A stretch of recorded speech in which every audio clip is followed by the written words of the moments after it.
a very important conversation we're about to have, which will last about 45 minutes. And given the kind of people that we have in the panel today, I'm not even sure that time would be enough. But with full knowledge that we were supposed to start this session at 10 o'clock, we'll keep to the time so that our very important guests can also go and do the other very important things that they've been up to. So a conversation on retirement, on life after football, and the process and where that process begins, even before the day you decide to call it quit. So we will have this conversation in a panel conversation, and we've had four very important people who have gone through this process to help us unpack and understand the process involved in all of this. Now, I will introduce them one by one, with the biggest round of applause, of course. We'll welcome them onto the stage. Our first speaker has dedicated his life to Ghana. He played for Ghana at youth level, played right here at local level, played for Ghana at international level, was one of perhaps the most unfortunate players when it comes to players who gave everything to this country but never got the chance to play at the World Cup. And yet every time I see him, he's full of smile, he's full of gratitude.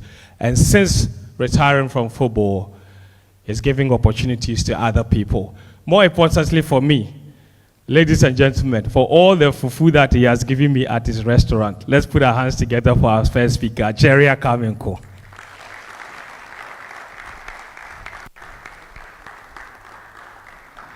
Yes, Jerry has a very beautiful restaurant. The fufu there, they go on rough.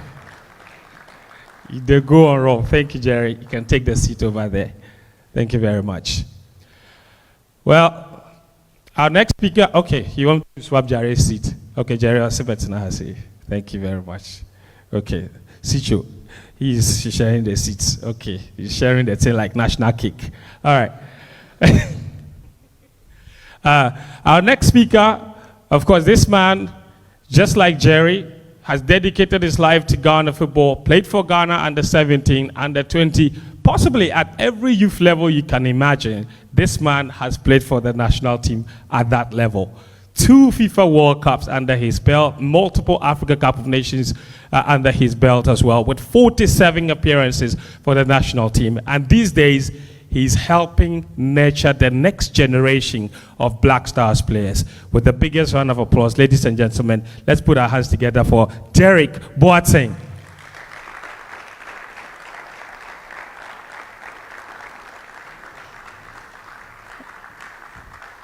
And obviously, the man with the longest rasta I've ever known. That's my target right now, your hair. It could take my lifetime, but I'm dedicated. All right.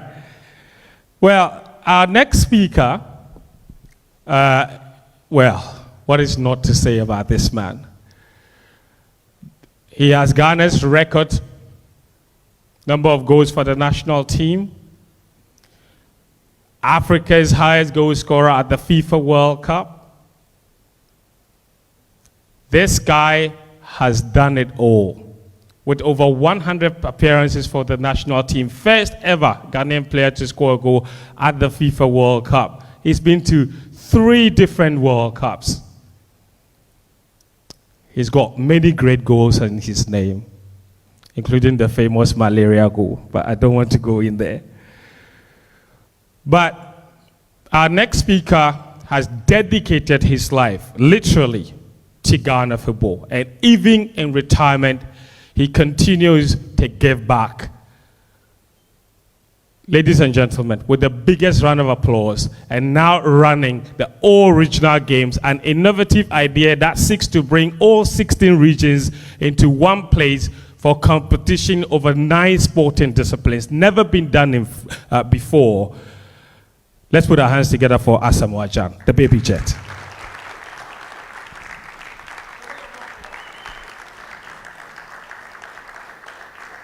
Ole Monko.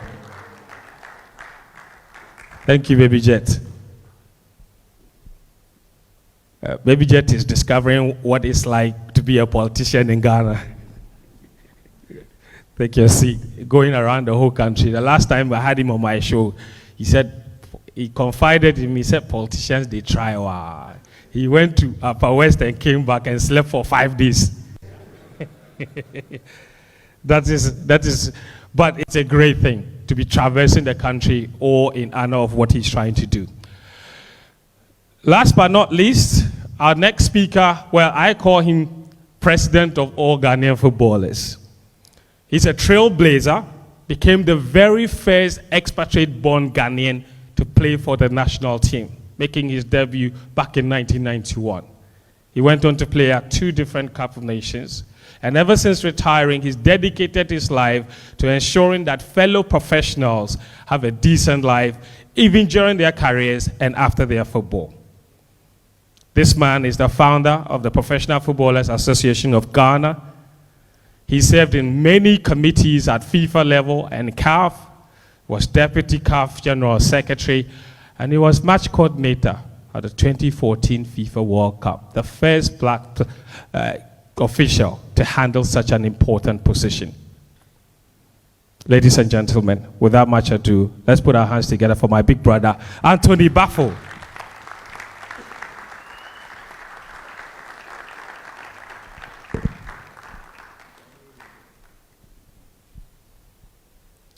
So, all right, so that's, our panel is set right now. Tony, thank you that you could be here. Each of you has a microphone.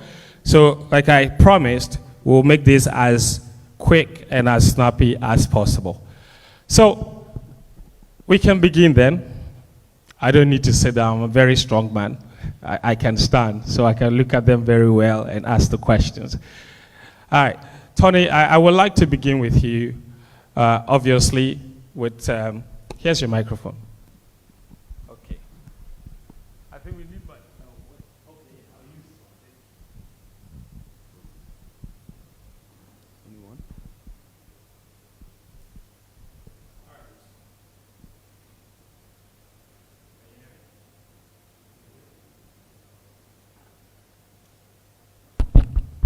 Okay.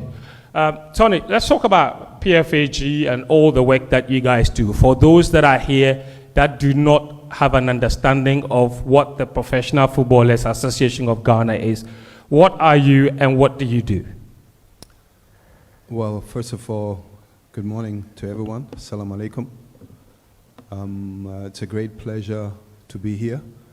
Congratulations once again to Prince to putting up this Afro Summit, and all my younger brothers who are here on my left side. So the PFAG stands for the Professional Footballers Association of Ghana. We are not an old players association. We are an association who defends the interests of the players, all Ghanaian players in the country and also outside the countries.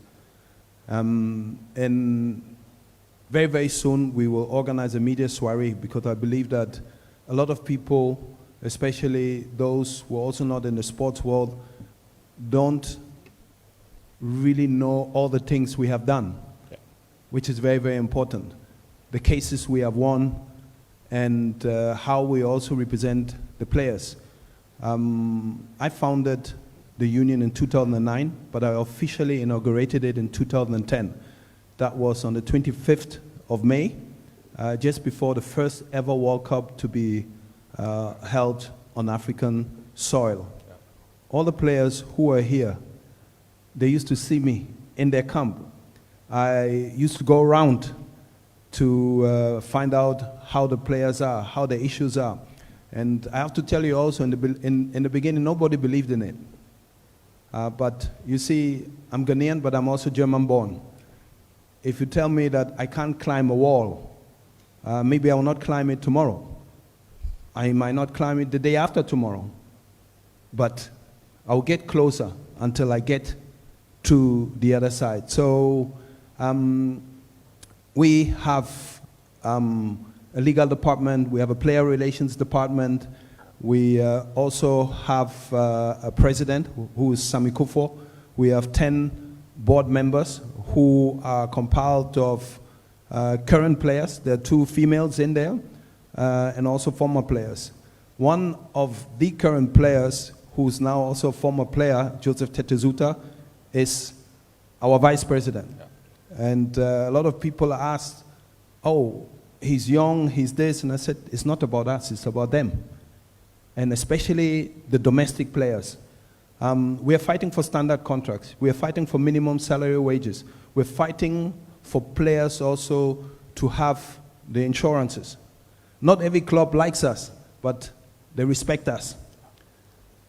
There's a nursing association, there's a bar association, but before there was no players association. Sure. Nobody defended the interests of the players. Players are protagonists. You can't play the game without them. I remember when Fentuo became the FIFA president, he said, you cannot play the game without a protagonist. Yes. They are the protagonists. So we do go around to visit the clubs to see how the players are doing. And we also have partnerships with the Johan Cruyff Institute. You know, we have had a few conversations. For me, life during football and after football is very, very important. So, yeah, there are so many things I could tell you about the Professional Football Association, but like I said, we are going to have a media soiree very, very soon. And at the moment, we are finishing a documentary about the PFAG, and you will see really also with stats all the things we have done. A big round of applause for him. Wonderful stuff, indeed, from the PFAG. And Tony, I just want to stick with you a little bit and ask you a follow-up question on this. You're doing an awful lot after football. You've done so much, including being able to put together the PFAG and all these committees you've served in and all these roles that you've played. How did you personally prepare yourself for this? Did it start when you were near retirement or even before at your peak? Or to share a little bit with us, your own personal journey to doing all you do now after football. I mean, some might be aware, some not. I was not born in Ghana. I was born in Germany to a Ghanaian diplomat, my father, Joseph Michael Baffoe, who passed away when I was 15. And I was used to be always the only black in a team or in a school. And my father died with cancer. And I remember vividly when I visited him in the hospital, he told me that, I know you make it in life, but never neglect your education. And then he always told me that knowledge is power, but then it depends on what you make out of the knowledge. My mom, I give thanks and praises, she's 95.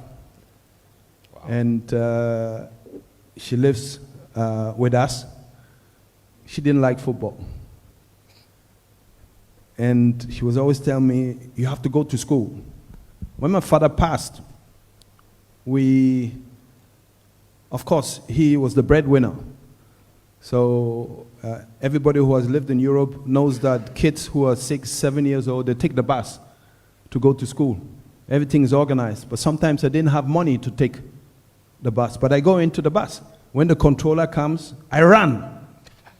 But I was running to school. So what I'm trying to tell you is, all these players here, you have 2 who played at the World Cup. I never played at the World Cup. Jerry, I think he will tell his story later himself, missed a World Cup because of injury. But I want to say that there are much bigger players than I am. But my father also told me it's the end result which counts. You can start with driving a Porsche, a Mercedes, and everything. But can you have the same life after football? How do I get there? You have to prepare. And I tell you honestly, I didn't prepare. But I had something in my hand which was education. I started in Germany in hosting my own shows.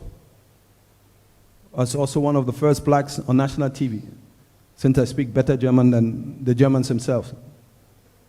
And I'm very confident with that. Derek was in Germany. He witnessed it.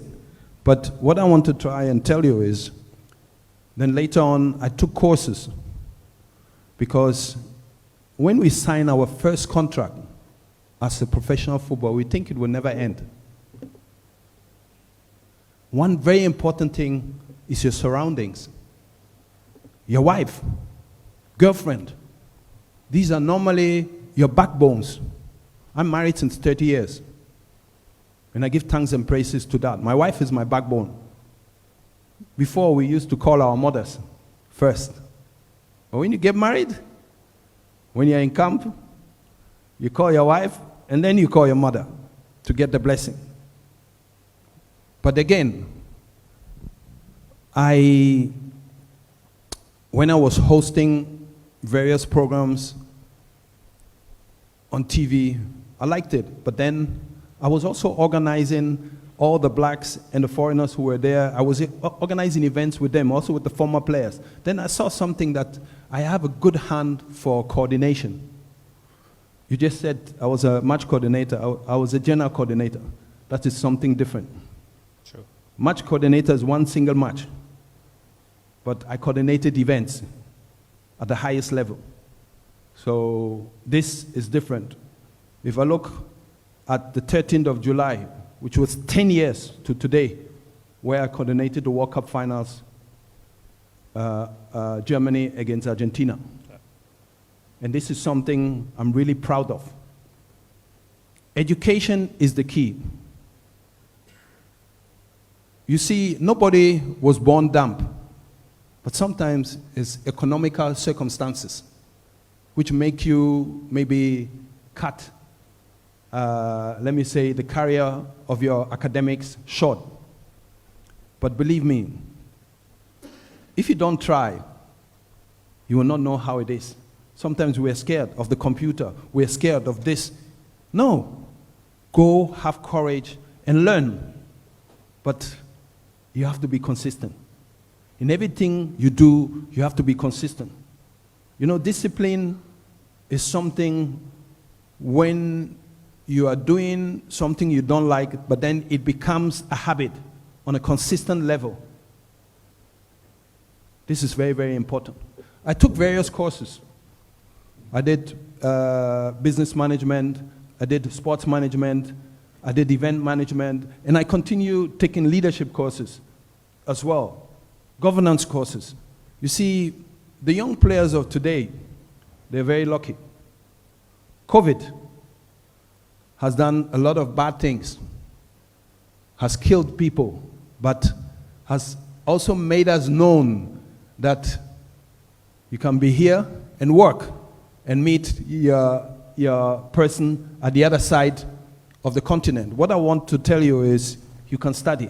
If you have the time to be on Instagram for 2 hours, you can dedicate 1 or 2 hours per week also to do online studies. And that's what I'm encouraging the footballers of today to do. You have that time. Don't wait until you finish. Do it during your career. So let me tell you, education, discipline, focus, perseverance was the key for me. Thank you. Thank you, Tony. A round of applause for him. What a story. What a story. And I'm very glad that there are lots of club administrators here, even if not necessarily a lot of footballers. So they will take this back to their various clubs and help educate the players on all the things we are talking about here. Alongside what Tony and PFAG are doing, it's also incumbent on a lot of the club administrators here to take this message back to your clubs and help your players prepare for life after football. Tony, I'm glad you mentioned education. I wanted to add something. Yeah. Why you spoke about domestic clubs. They are telecommunication companies, right? They are insurance companies. There are certain clubs who have a sponsorship. They deal with them.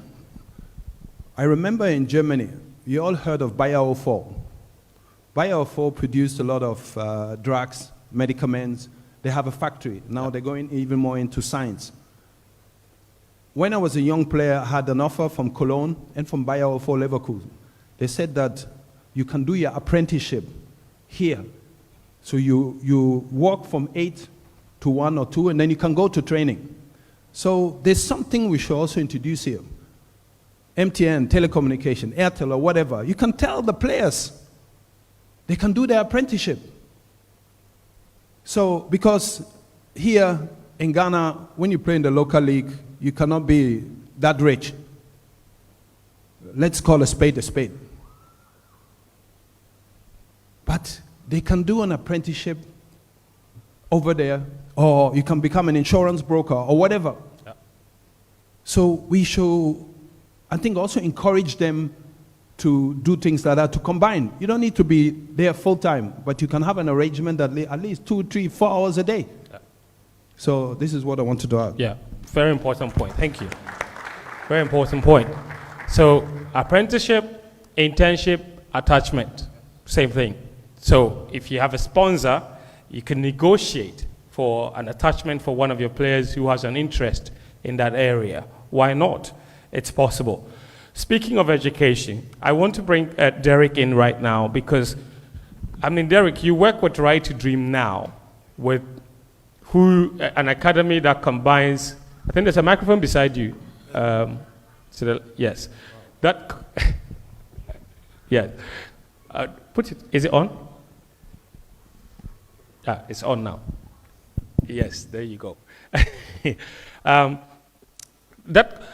Derek, you work every day with what you see at Right to Dream, combining education with football. Tell me about the main differences between what you see now, the system you deal with now, and what you were used to or what you had to deal with growing up, and what the impact of your own background has on what you're currently going through now at Right to Dream. First of all, I want to say good morning to everyone here. I'm very happy to be here. It's a very good platform for us to experience and share our thoughts in the game. We all love the game. The game has given us so much that we are really, really happy for. Like you said, I work with Right to Dream as a scout. For the past 5 years now, I've been working with them, and they have helped me a lot to grow as a human being, as a footballer, and as a scout. You know, during my career, it's all about football. I prepare myself for the game. But when I become a scout, you know, it's different because I have a lot of kids. They are looking up to me, and I have to be a role model for them. And like, it's difficult. We were saying something about like preparing life after football. Yeah. It's really, really difficult. There's nothing, you know, those times when we're playing, we were all thinking about the hype, the money, and coming home, playing in front of Kanye, playing in front of the friends, you know. So we don't have that kind of mentality, you know, to think about football that one day I'm going to stop and know what to do.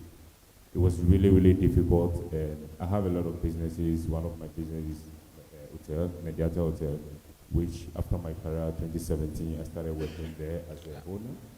But trust me, every meeting I have with people, whenever they talk, I don't understand what they're talking about. It's like so difficult. And there was a time I was in the office alone. I was thinking about life. I said to myself that, look, this is not for me. I need to find my purpose, you know.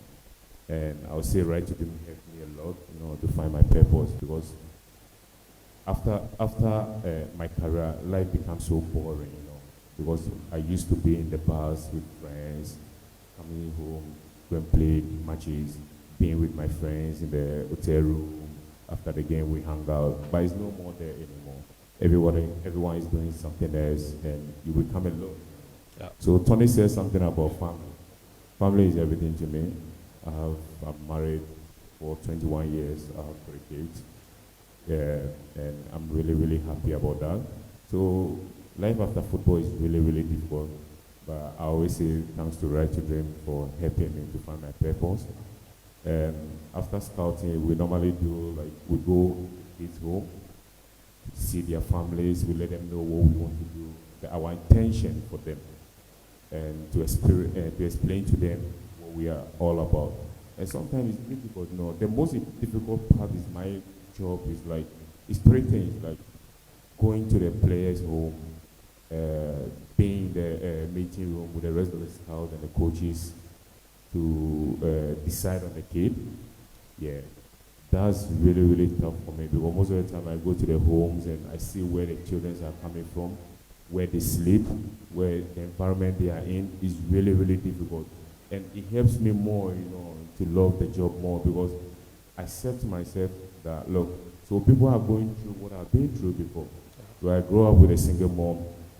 Very, very difficult growing up with a single mom in Accra. A lot of people know what I'm talking about.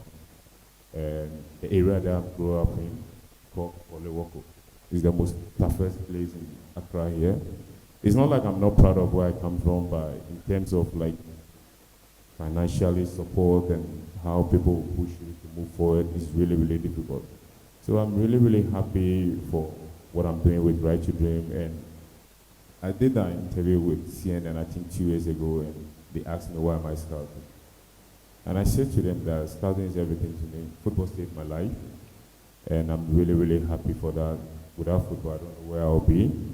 And for me, I always say that it doesn't matter where this scout will take me. If I have to go to Iraq and sleep in the car and scout the next day, I'll do it. Though in my heart, I know I'm changing a kid's life and the whole family life, and I'm proud of that. And I'm happy to do it all the time and time and time. Working with Right to Dream is everything to me. Yeah. So it's not about just football, we are bigger than that. Football, character, and education. Because sometimes people say, I love the way he plays, but I don't like his character. Now it's no more there anymore. Football is giving so much, and there's so many things in the game.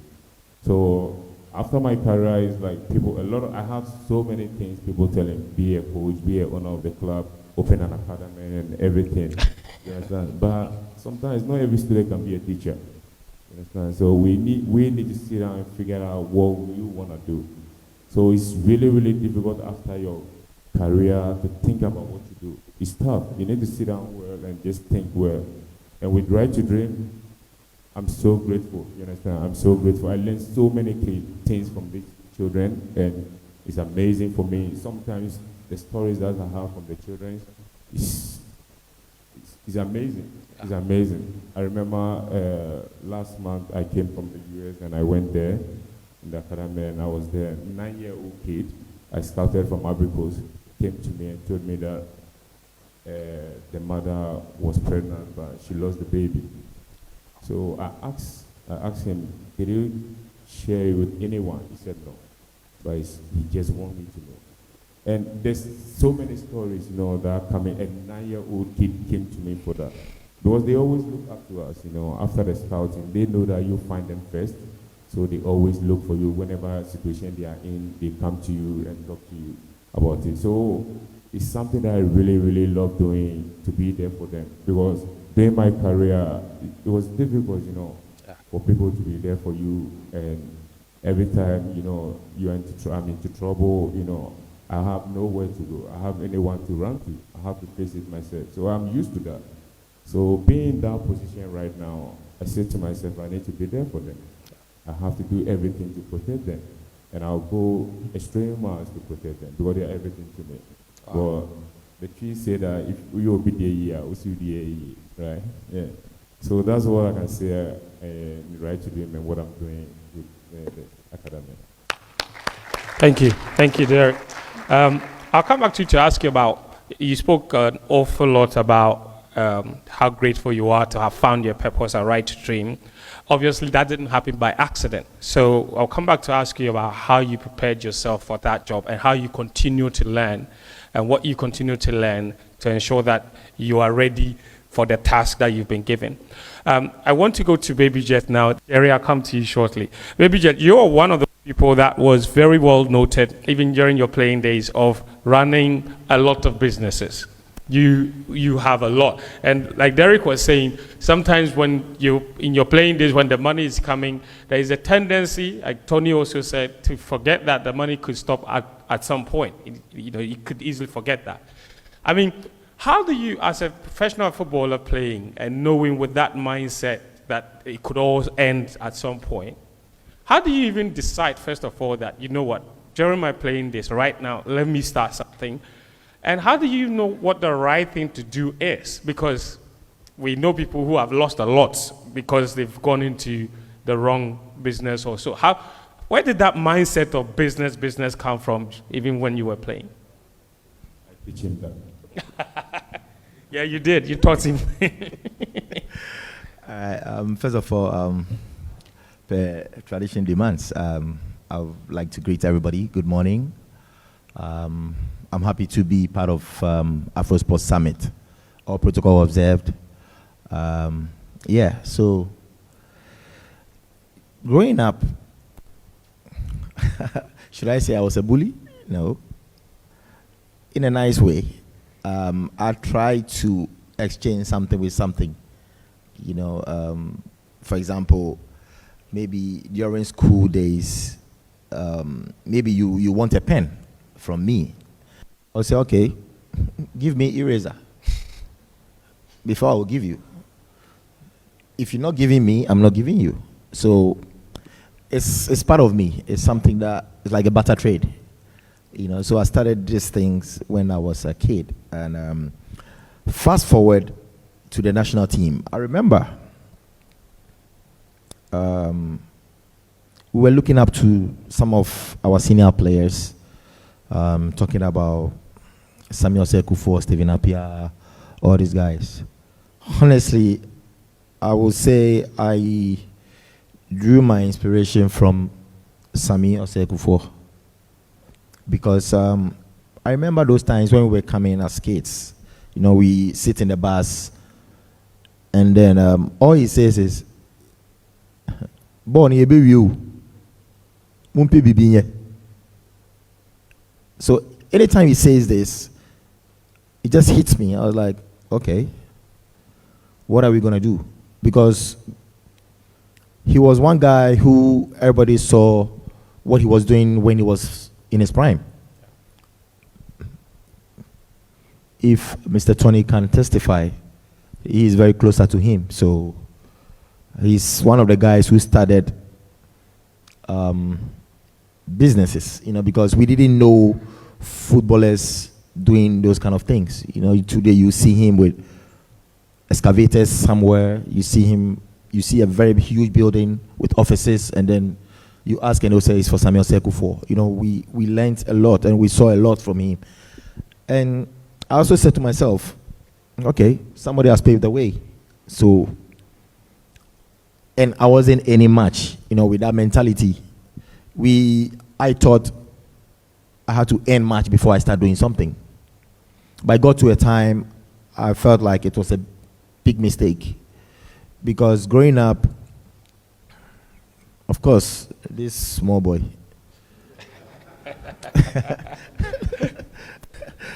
Okay, he's one of the guys who took care of me. When I went to my first trial in Europe for Panathinaikos, he was already all over the place. He was one of the youngest Ghanaians to play in a Champions League. Yes. And he had a great game against Manchester United. He's one of the guys who paved the way for us. And my brother looked after him when he went to Greece. My brother took very good care of him. And then he was like, okay, let me also take good care of Asamoah because of what his brother did. So in Greece, he was also one of the guys who was also advising us, what we have to do. So I took it upon myself that I don't even earn much. So why would I even? And those times I was naive, baby jet, and I will also say yeah, I'm a generous guy. But sometimes you see people try to give them something because you feel like they need it. And sometimes friends also tell me, hey, you're doing it too much. You need to keep some, you have to invest. I remember Mr. Tony have even said it all over and all over again. Anytime he comes to the Black Star camp, this is one of the advices apart from football. So honestly, playing from Italy to France, I was a flamboyant guy, purchasing cars and, those things. And, so anytime I do that and then come back home and then I'm in a room and then I calculate how much I've spent outside. And then my house help will cook, we'll go and buy kinky. How much is kinky? And fish. Meanwhile, I'll spend over thousands of cedis outside. I'm not saying it's not good to give. It's good to give back to the society. But I'm trying to say, as football players, we don't think about tomorrow. This is the topic we want to treat right now. We don't think about our future because we feel like we are earning every month, a lot of money. And then sometimes you in your salary, you buy a car. And then it will become like a challenge. Okay, he bought this car, let me also buy this. So it becomes like a challenge for all this, for our colleagues, and we know it. When I got to England, my brother called me and he said, listen, it's time to invest. Let's try and build something. That was when everything started. And then the rest was history. you saw a lot going on, and I even had to go beyond football to invest in other sports. I invested in boxing. And sometimes when there are criticisms, people say, oh, you these Black Star players, you are taking taxpayers' money. I just sit down and laugh. Because I don't want to talk about other colleagues. They have done what they have to do. But I always say, I've also injected money into the economy with my businesses. I don't want to mention figures, but in other way around, all I want to say is, footballers, we have a very short career. Football is a temporary job. Maximum, you start from 18, the professional level, and then your prime is around 25 to 30, 31, 32. That is when your prime ends. The rest is just bonus. So around this time, and if maybe God says you have another 60 years to live, how are we going to manage it? So these are all things I was just thinking about. I was like, okay, I'll just invest in anything. I'll try and invest in real estate because I had the resources. When somebody comes, you say, hey, let's invest in this. Before, I won't say I didn't make mistakes. I made a lot of mistakes. But it comes to the territory because, as Mr. Tony said, if you don't try it, you don't know what is in. So I did a lot of investments. Some went wrong. Some benefited. And here we are now. Sometimes people even see me as a businessman more than even a footballer. So I'm always grateful for that because when you mention Asamoah, a lot of things come to your mind, and then people say, oh, he owns this is for him, this is for him. Sometimes I also feel proud of myself, like, hey, I'm also a CEO. I didn't go to the university, but at the end of the day, I had a mom who was very strict, who was an headmistress, who took care of us well. And I always say I came from a home, very, very humble home. And here we are now. Thank you. Thank you. Put your hands together for him one more time. You know, you mentioned the aspect of giving back to the economy. And I remember very famously that press conference after the 2014 World Cup when he made this exact same point, that he has businesses that are employing people, and Ghanaians got angry. We don't like the truth, but the truth is one. The guy has businesses. He has said he has businesses. You are angry. But one thing I've picked up, so Tony stresses the importance of education and the need to even start while you're still playing. Derek stresses the importance of finding your purpose. Not everything is for everybody. So you need to find your purpose, discover what works for you. Gyan talks about investment. Now, if there's one person that knows all about sacrifice and knowing just how fleeting a football career can be and how everything could come crumbling down in the twinkle of an eye, is Jerry Akaminko. But this man has come from adversity and he's thriving like never before. And every time I see him, my heart is pleased, because instead of being bitter, he's turned an opportunity, what looked like tragedy, into a great opportunity. And just like Gyan, he's also giving back with all his businesses. So Jerry, look, I want to ask you, at what point, and talk to me about support. You know, Derek mentioned the importance of family support. Tony mentioned the same thing. Gyan mentioned the same thing. His brother was the one that called him and told him, hey, it's time to invest. Tell me about the people you have around you and how that has helped you prepare for life after football. Because your life after football could have taken a completely different turn.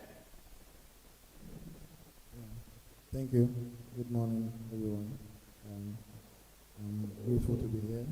I've seen lots of old faces I've not seen for years. Especially from my former team manager, Mr. Kofi. I'm happy to see you all here, and then the rest of the journalists that I've known for years. Thank you.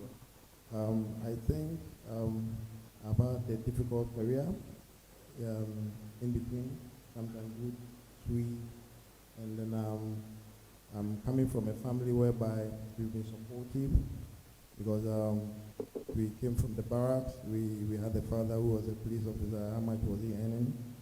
And then everything had been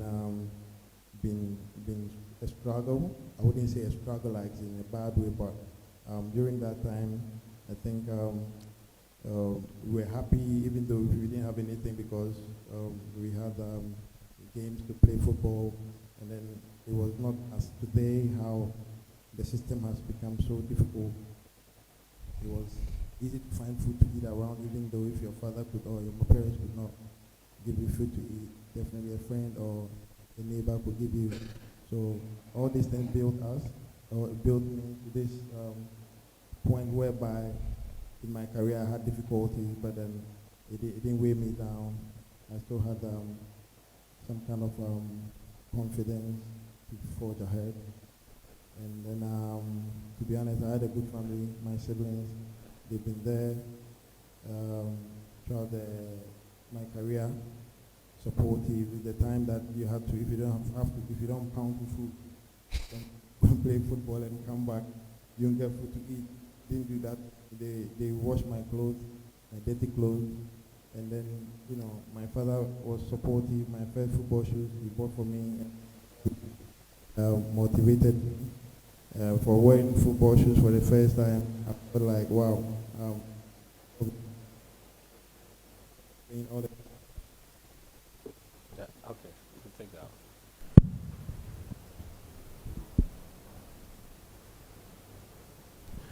All right, so I had that kind of motivation and feeling to play football, and then lucky enough, we had a pitch around. We could play from morning to evening, and then all that. So having this injury, to be honest, it really affected me, because I dreamt of playing under 17, under 20, under 23, and then the Black Stars, and trust me, all came. And then not going to the World Cup was something I never expected it was going to happen, because even though the Black Stars, it took me long to be called, even though all my colleagues that I played from the junior teams were already ahead of me.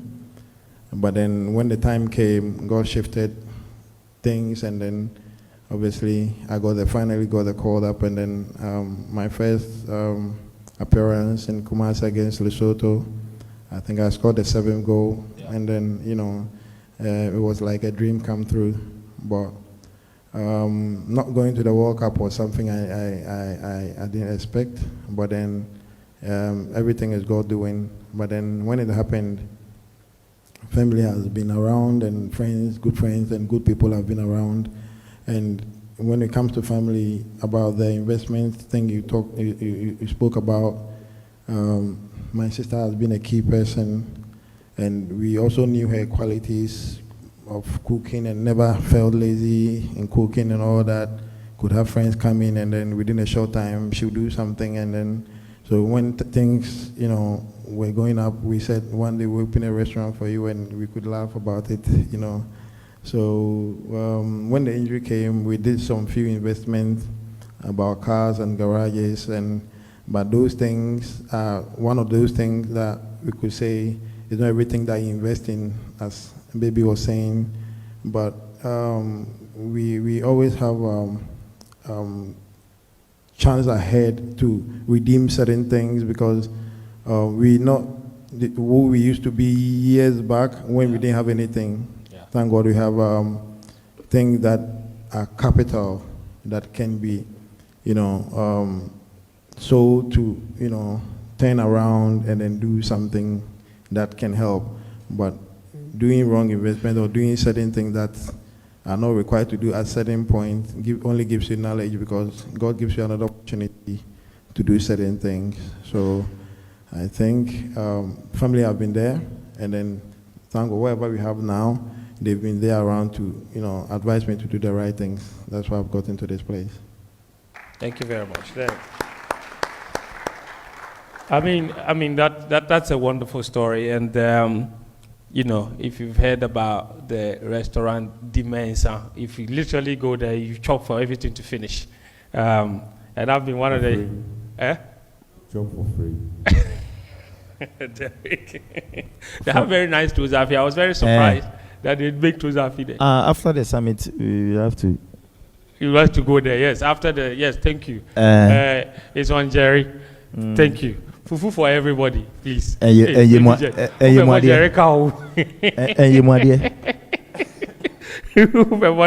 So as a businessman, you have to advertise your place for them to you go. You have to. Yeah. And for mentioning their name, me too, I deserve something.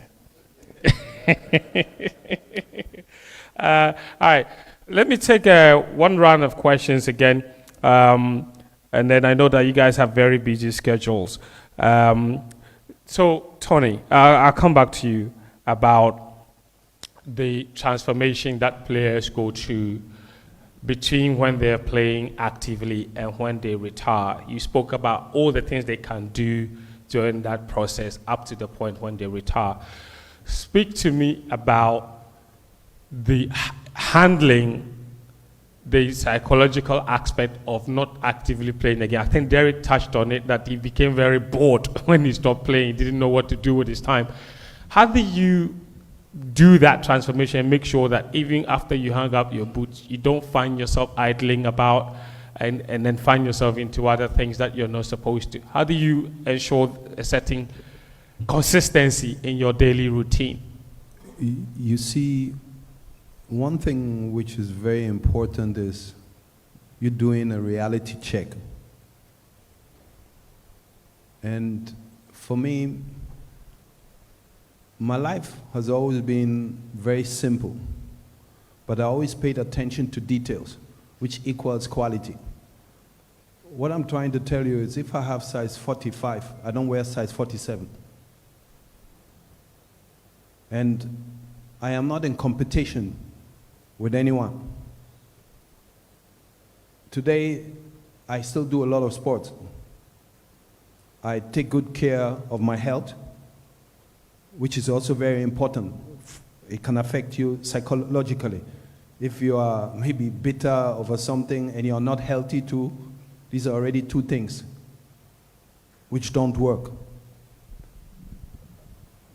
That's why I'm saying when you come to the end of your career, the surroundings, again, is very important. You know, not everybody will tell you the truth. You look at me, I don't have a lot of friends, close friends. I have my friends since 25, 30 years, very close. And I have mentors who are grown, who will not tell me, do this, do that. They will give me options. And that's the same way I do with the younger generation. You know, today a lot of players call me and ask me about life after football. So I tell them, start a course. Because one thing you must not forget, you cannot only be a coach. Coaching is one aspect. Yeah. He spoke about the business side.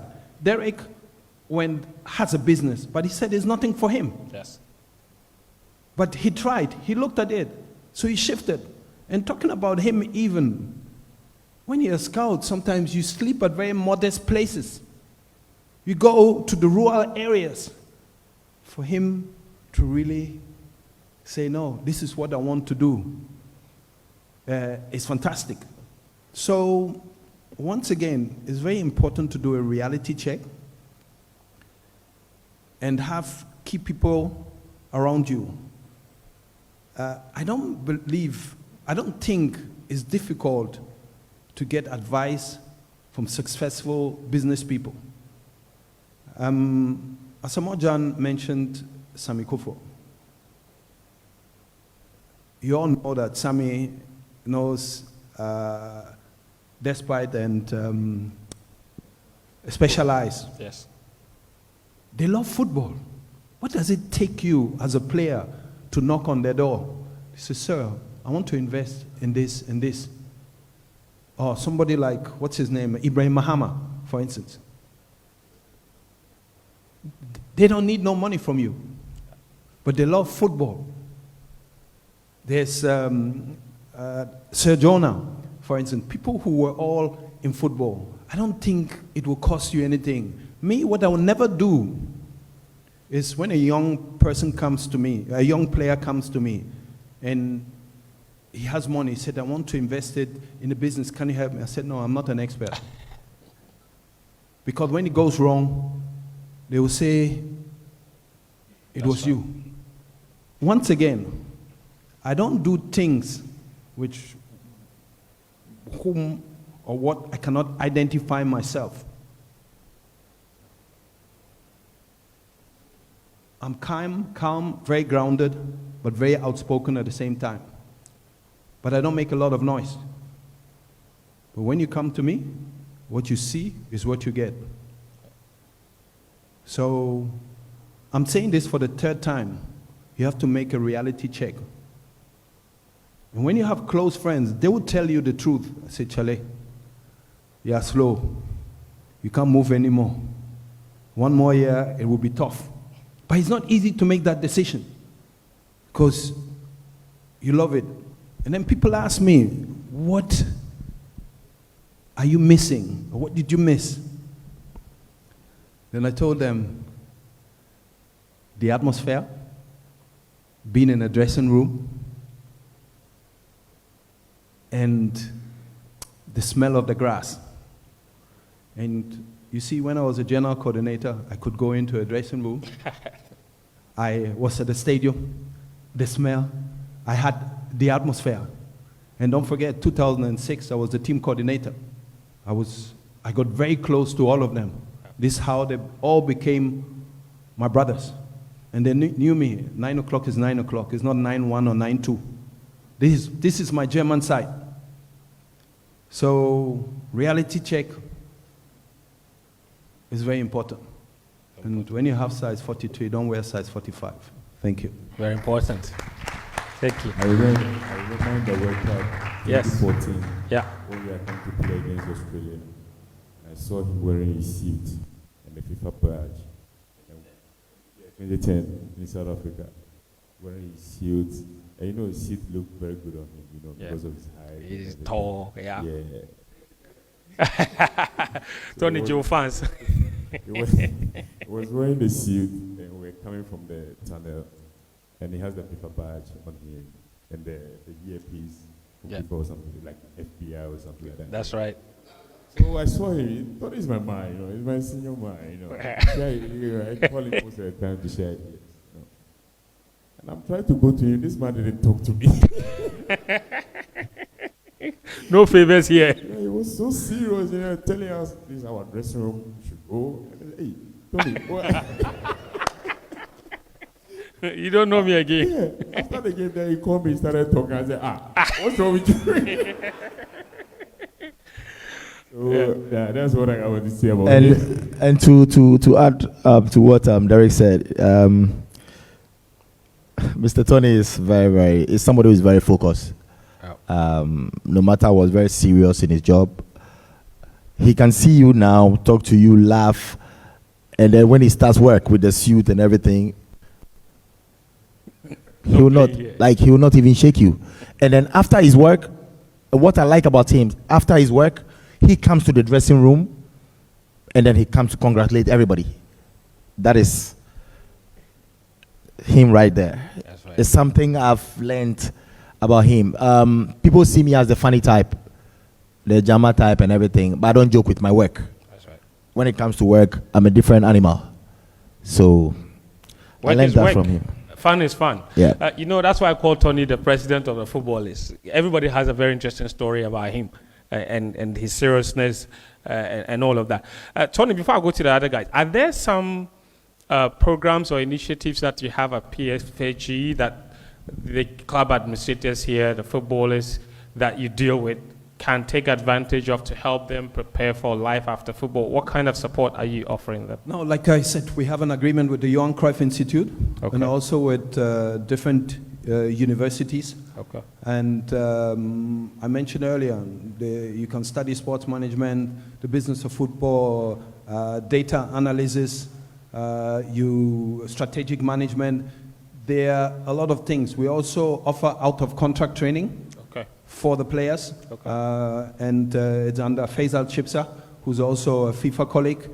And 3 times a week, we help the players to stay in shape. And currently, we're also looking for a full-time cameraman, an editor, and also for administrative personnel, because we have a YouTube channel, PFAG TV, where we're going to have a lot of our activities. Yeah, and we're also looking for someone in the legal department. Oh, wow. And they're all going to be full-time employees. We have opened an office in Kumasi as well, as a branch. Okay. And also over there, we are looking for staff.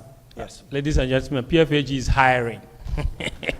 They are hiring. Put in your applications. They are hiring. Okay, Derek, let's talk about rediscovering your purpose. You mentioned it. You have your own businesses as well. You try to manage one, and you just realize that, Charlie, I'm not Baby Jet. I'm not a CEO. I can't run this thing by myself. I need to go to where, what really. Do you think, for example, that there's enough in the system to help players prepare for life after football? Do you think at any point that you were ready, that you were prepared for life after football? Or you just had to discover things on your own as you go? Like I said earlier, it was a very, very difficult situation, because doing your career, you making money, being famous, playing for your country, everybody's hyping you wherever you go. So you don't think about those things, until you get hit or you are out of contract and you have to look for the next contract. So I think it was really, really difficult, but I'm a very, very funny guy. I play around, but when it comes to thinking, I'll think better than you understand? And I make sure that look, I'm in the right place at the right time. So there's enough. We have a lot of talent in Ghana here, and people have to get there to look for it.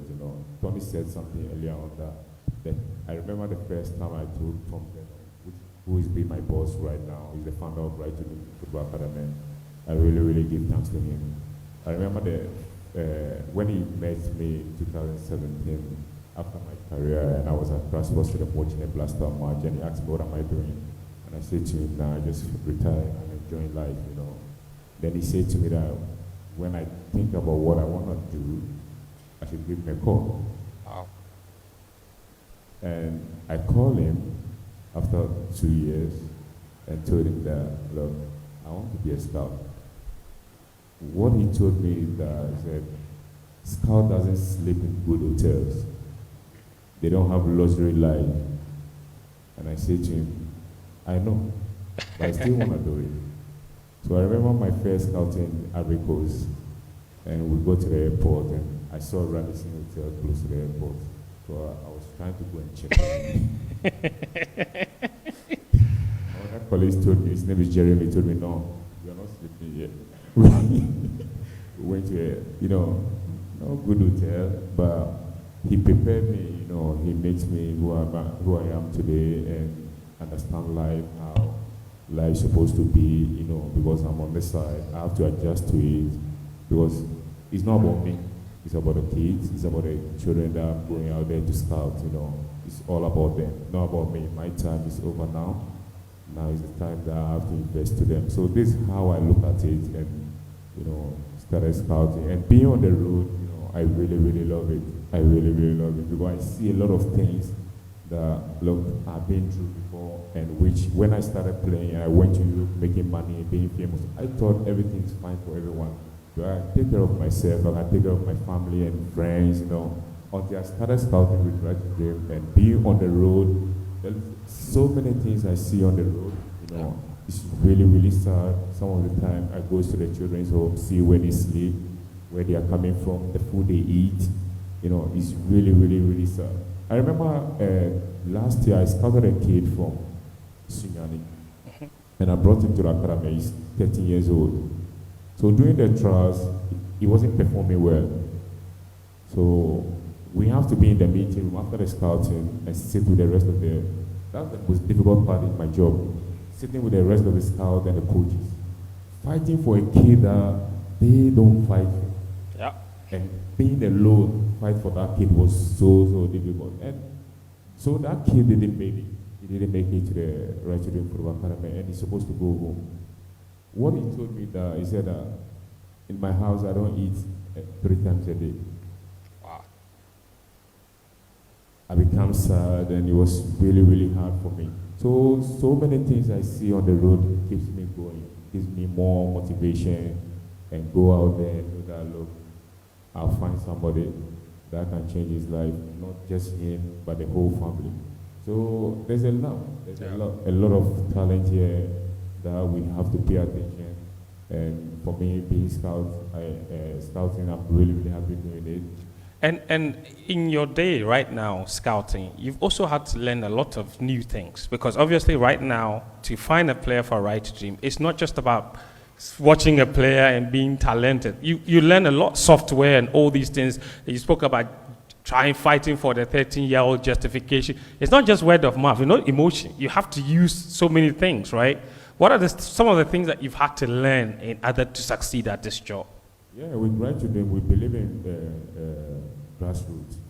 We go to the neighborhood, check the kids out, having an event, starting them when they are 10 years old. But scouting in Europe, I use always, the data I always use is White Scout, to watch the plays or watch a game physical. But we believe in the grassroots football, So you can see our football here in Ghana now is not doing good. We all know. Yeah. All the time when we are out there, people talk about, they said, in your time, you guys are the best, you guys we need you, blah, blah, blah, blah. But our time is past now. So what can we do to raise our game? It's about starting everything from grassroots. Going out there, go to Temale, sleep in the car, sleep somewhere, scout the next kid. We have to go out there. The players have to come to us. And there's a lot of places in the villages, And this is something that we have to do. Because I really, really believe that we'll get there. But before we get there, things will go bad before we get better.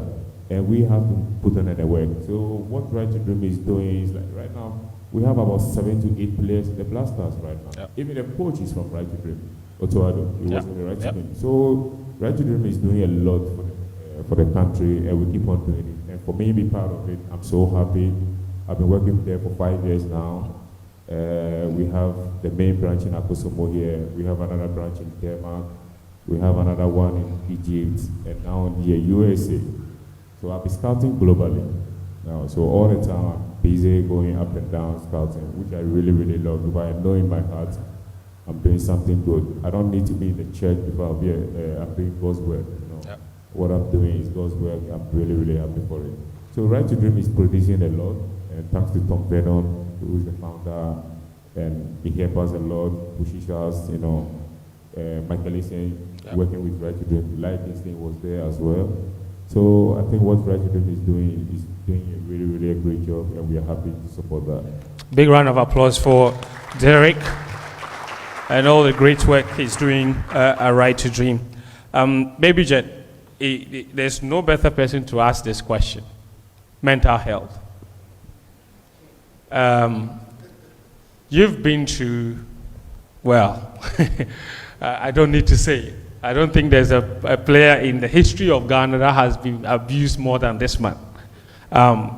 Recently, we've had issues of even some Black Stars players opting not to play or not to come because mentally they are not at the right place.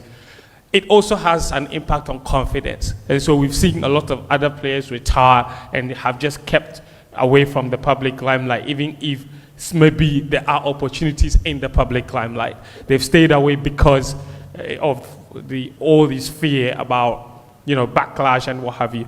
How do you prepare psychologically, mentally, for all of these things, to come back from adversity and still have a certain confidence to go on and get what you want? Tony mentioned it. He said, what stops some players from walking up to, let's say, despite of Baghdad and say, I have this idea. Some of them don't even have the confidence to do that. How do you build all of that? And from your own personal experience, how has that helped you? Well, I don't even know where it came from. I'll say personality. And one thing I would say is what helped me the most is the coast football.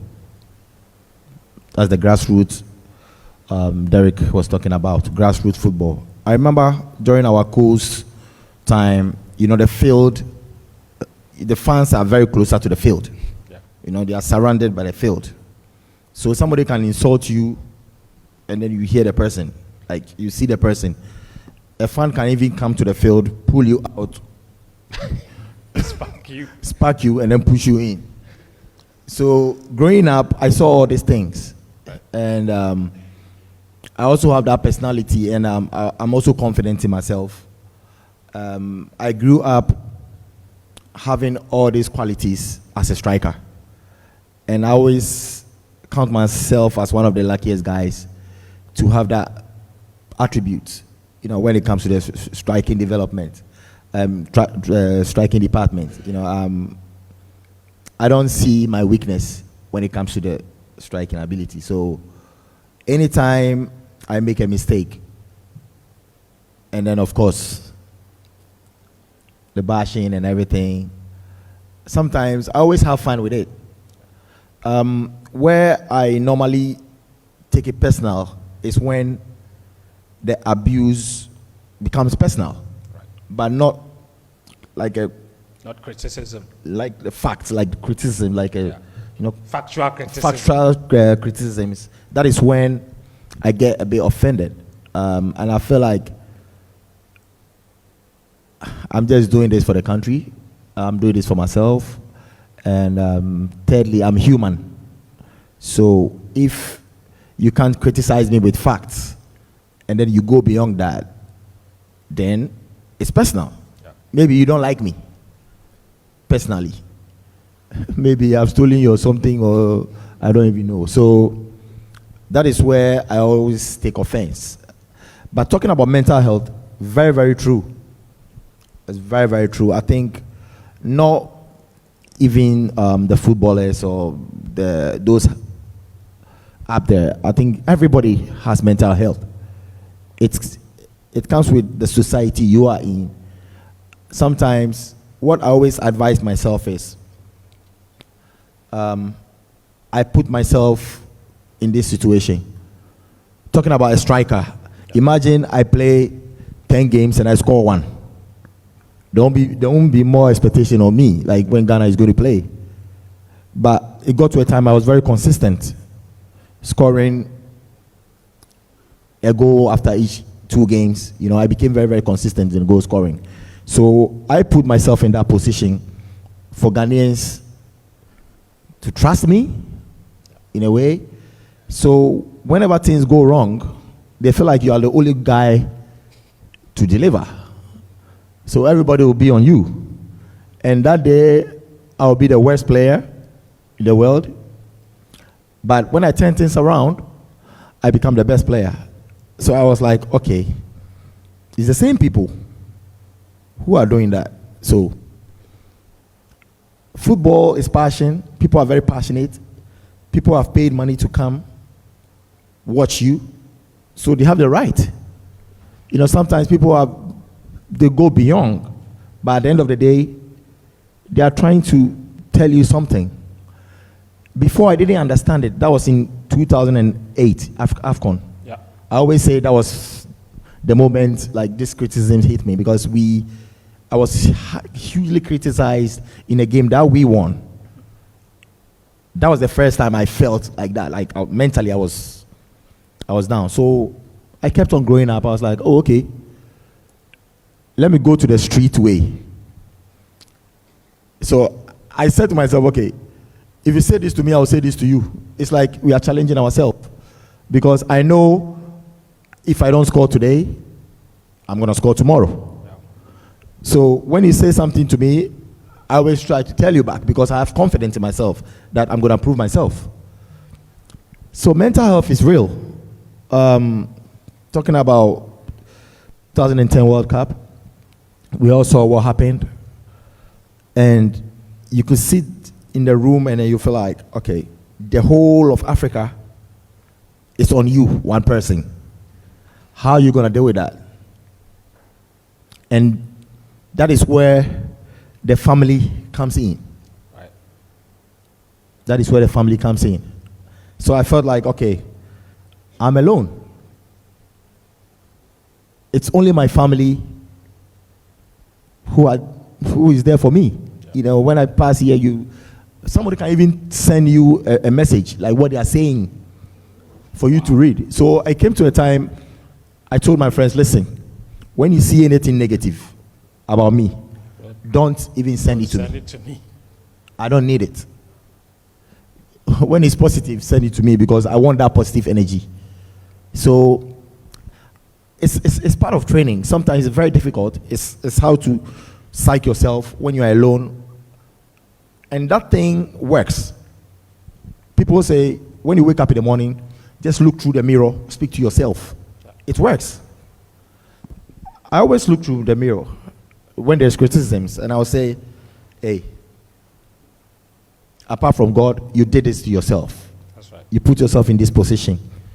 I just be talking to myself, and I was like, yeah, prove to them what you can do. It's all part of training. So what I would say is, mental health is real. It can be financially. It can be the work that you are doing. It can be criticisms. You know, somebody cannot take criticisms. Excuse me to say, even journalists, what you don't like is criticisms, but you like to criticize. Yeah. It's facts. Yeah. Journalists don't like criticisms, but it's part of, it comes with the territory. So what I would say is mental health needs training. It needs training. That is why people go to rehab. You know, when you go to rehab, you have somebody to psych you up and everything. Yeah. But you can also psych yourself out, which is not easy. So I think mental health is very, very, very important, and you need to just train yourself for that. Yeah. If Baby Jet gives himself pep talks, why shouldn't I? Stand in front of the mirror. Fence. Or your bow. You know, it's... I want to know what he said. I remember in 2010, during the game, after that game, we on the pitch, and I was the person that he hugged, and the only thing he said in my head, why me, Derek? Why me? Because if you can see the whole team, he's the one who has been taking our penalties. Yeah. Nobody want to do it. Yeah. I'm telling you, we're all afraid. It is the truth. We're all afraid. Nobody want to go in there. He's the only person.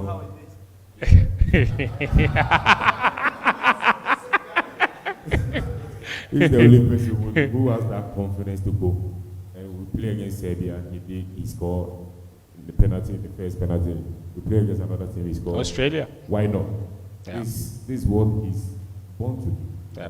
And I've been in his life when he started his career. So I know the kind of person he is. Whenever he said he's going to do something, he'll do it, and he'll do it good. And he's done well. So for me, I think we all love him. We all love him, and we know what he has done for this country. We keep on supporting him.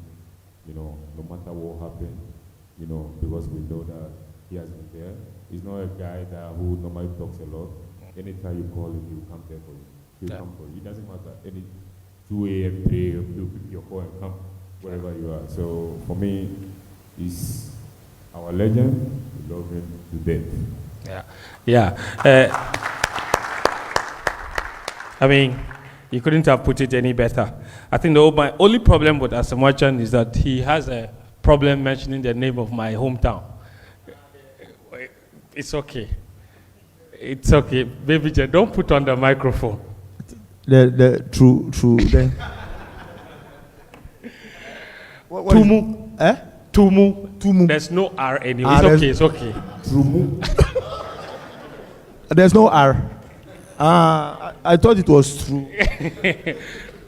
It's okay. Derek has spoiled everything. But Jerry, I'll give this quick one to you. Any advice you'd give to active players right now with regard to how they can start to look at life after football, given your history? Because the point where your career threatened to end was a point where you never imagined, like you said in your submission, that it would. What advice, based on your own personal experience, would you give to anyone that is currently actively playing? Thank you. I think I'll tell them to know how to spend, and obviously know that their career is not based on the last game of their life. That after that game, they know they are going to retire, so they have time to do anything they want. It can end in training, and it can end in any way, not even in football or anywhere. But if it happens, what are you going to live on when it comes? And secondly, they choose their kind of friendship and then the people they keep around. Being in Ghana for some time, I always told my wife, maybe after football, I won't stay in Europe or anywhere. I want to be in Ghana because I cannot live there. It's not my place. My place is where I am today. And if you have the right people and the right investment, you can live here and you'll be okay. And obviously, this is what they have to do as well. And having the right people and then the right business to do will also, give them whatever they want after their career. Because being in Ghana now, last time I was speaking with Montari, and then I was like, if we had opportunity to go and play again for 2 years, the things we would do. And he was like, excuse my word, Kwasia. Like, Enka, I be the pele mube jami abe wobi. So, being around and obviously going through or the way the system is, you learn a lot. We're not coming from a rich home. Almost 95% of footballers are coming from a difficult background. And thank God, if you're able to make it, you have to be smart. And then staying in Ghana, and, going around, it's become like the norm thing that you've known over the years. So traveling outside, having the experience over there, and combining what you have here before you left, and then even now what you have, and doing the right thing, I think you can live as if nothing ever happened to you. So now, compared to before, some years back, we were buying houses that maybe we didn't need today. Because thinking if you buy this house today, you buy another mansion that is 6-bedroom, maybe you don't need today. But maybe now they have opportunity to see real estate, what they're doing now, what is really selling fast and what is really renting fast. If you had that opportunity, maybe you could have done that. So they have opportunity because there's so many ways to advertise those things and so many ways to put your money and never lack anything. So now they need to choose their friendship and then people that has bigger mind than them and not also look into bigger investments but respect the little, flows that comes in every day. And that is the most important because it gets to a time when you're not getting the big money, like Derek said, you realize that you'll be able to manage the little that comes in because you really have a choice and yet you will survive. So why not, do the little ones and then have the right people to invest in them and then maybe one day those little ones will become the one that bigger and then take care of you. Yeah.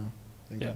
And all of it boils down to 2 words that Tony used, reality check. What a great piece of advice. Put your hands together for Jerry for me.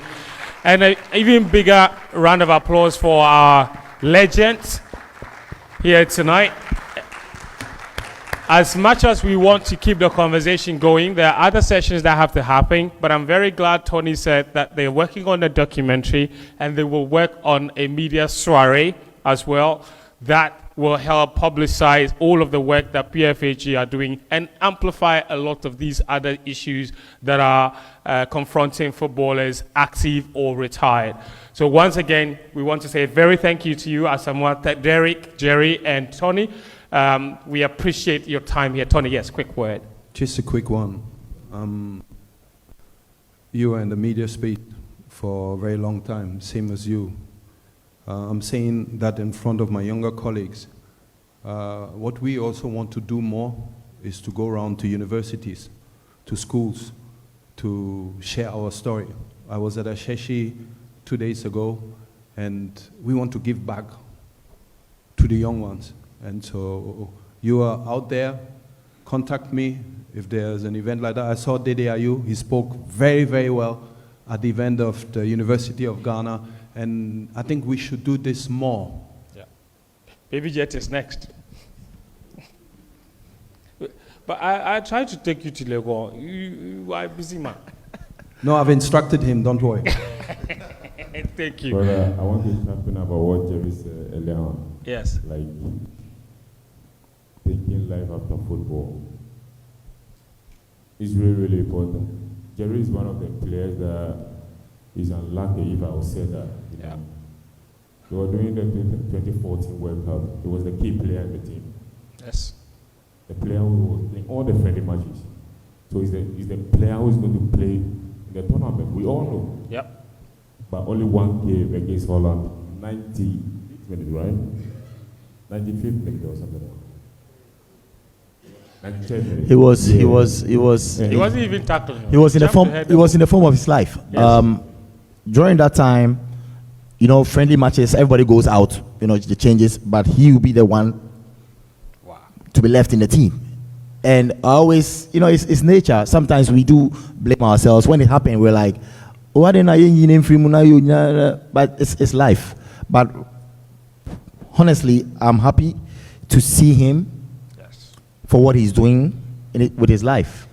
Yeah. He inspired me, although I'm a senior, but he has really, really inspired me that you shouldn't lose hope, because he got injured at his peak of his career. The mental health, you should have even asked him to answer what he went through. But Jerry, respect to you. I like what you're doing.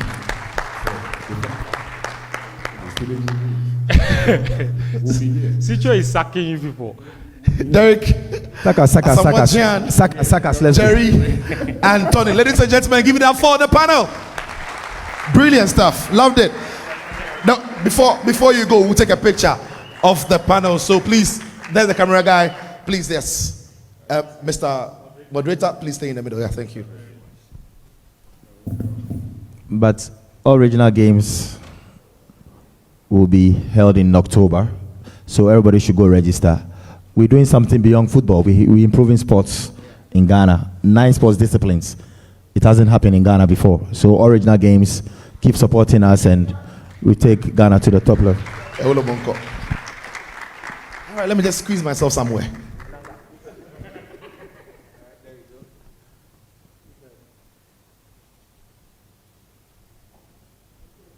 Okay, ladies and gentlemen, please give it up for them again. And thank you very much, Fentuo, Tahiru, Fentuo. Derek, thank you. Jerry, brilliant stuff. And of course, to Tony Baffoe as well. I hope you all enjoyed that. Amazing stuff, really.